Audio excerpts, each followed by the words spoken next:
So, proceed tayo sa ating devotional for today. So, yan. Nasa ano naman, ang nabasa ko naman is Psalms chapter 4 verse Psalm chapter 4 to 6. So, summary lang to about si King David. Para siyang nag-express ng kanyang frustrations and yung mga fears and worries niya sa Diyos. Kasi nga, alam naman natin na ito yung mga time na si King David, he is fleeing for his life.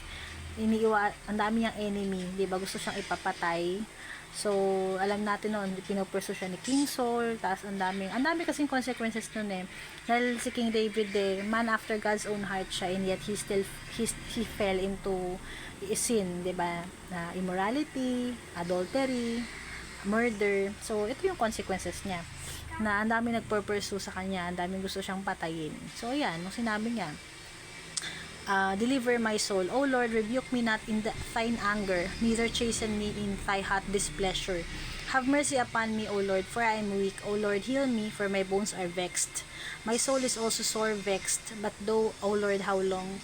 Return, O Lord, deliver my soul. O save me for thy mercy's sake, for in death there is no remembrance of thee. In the grave who shall give thee thanks? I am weary with my groaning, all the night make I my bed to swim. I water my couch with tears. Grabe, no? Talagang bothered yung soul niya. Diba? Mine eye is consumed because of grief. It waxed old because of all mine enemies. Depart from me, all you workers of iniquity, for the Lord had heard the voice of my weeping. The Lord had heard my supplication. The Lord received my prayer. Let all mine enemies be ashamed and sore vexed. Let them return and be ashamed suddenly. Ano yung matututunan natin dito? So, yung una tingnan natin yung character and yung heart ni God. So, si God naman, alam na natin na He is good, He is gracious, He is loving, He is forgiving, and yet, He is a God of justice. Alam ni David, kasi since malalim yung relationship niya kay God, kaya ganyan yung pinopour out niya yung heart niya na, Lord, alam ko nagkasala ako sa'yo.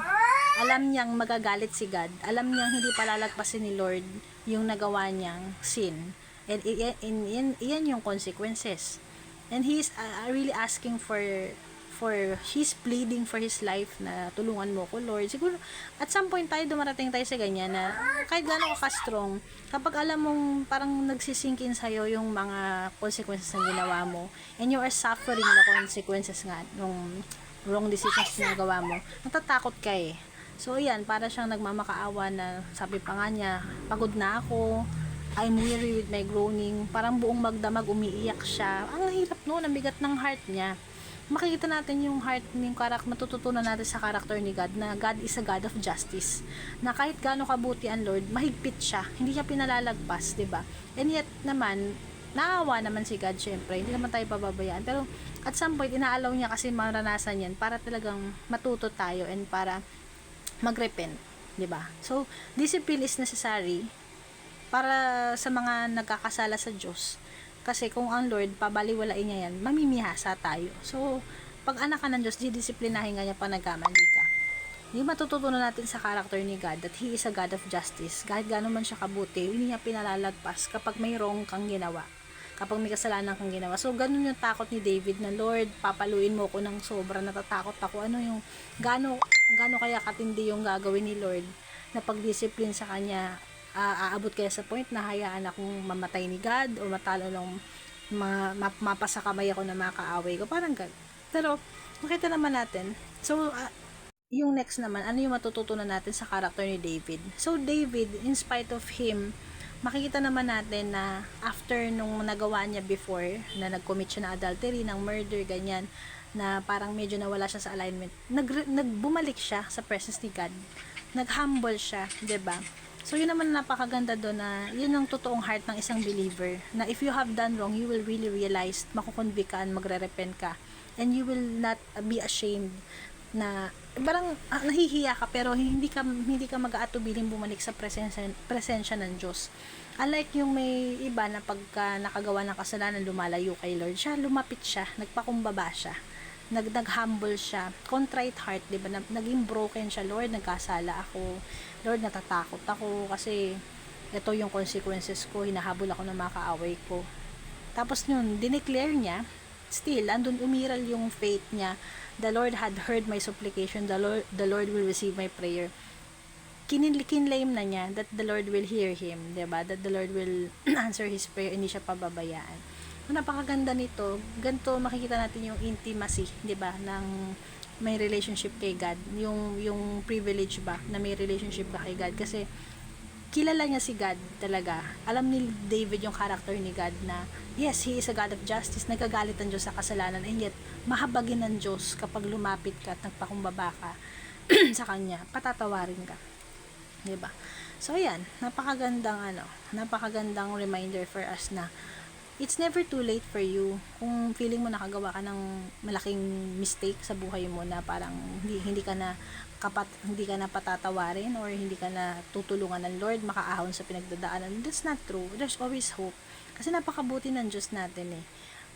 Alam mo yung humingi ka lang ng tawad sincerely, at talagang pag humingi ka ng tawad, nagrepent ka, tatalikuran mo talaga, at mayroon change of heart, may change of direction sa life mo, tutulungan ka ng Diyos eh. Gaya ng ginawa niya sa akin. Laki na kasalanan ko kay Lord, naging single mom ako. Alam niyo naman yung kwento ko, naging active ako nun sa church, napakalalim ko, pero bumagsak ako dahil sa lalaki, di ba ganyan. Pero in spite of that, tinulungan ako ng Panginoon. Siya nagtumulong sa akin na palakihin buhayin yung anak ko. For 8 years for 8 long years, wala akong partner. Ako lang talaga at si God. Tapos ngayon binigyan pa niya ako ng asawa. Grabe, no? Ako talaga, kaya ako to sinasabi, kasi naranasan ko talaga yung kabutihan, yung grace and faithfulness ni God. So, ganyan. Matututunan natin sa mga character sa Bible how they experience God and the character of God, diba? And how they have encountered His grace, His faithfulness, His forgiveness. And sa mga characters na rin na to, like ni David, na lahat talaga hindi perfect. Walang tao na hindi na perpekto, na kahit na malalim na Kristiyano pa yan, bumabagsak ka, may mga kahinaan tayong lahat. So kaya nga we need God's grace daily, di ba? Yun lang. So I hope na naka-encourage sa inyo. Be still and just always accept lang natin na we are nothing without God. So if you surrender your life to the Lord, if you admit na hindi mo kaya, apart from His grace, you are nothing, natutulungan ka. Kasi God gives grace to the humble. Diba? He gives His strength to the weary. And, sabi niya, therefore, my power is made perfect in your weakness. Yan sabi lagi ni Lord. Ayun, so, God bless. Thank you. Bye.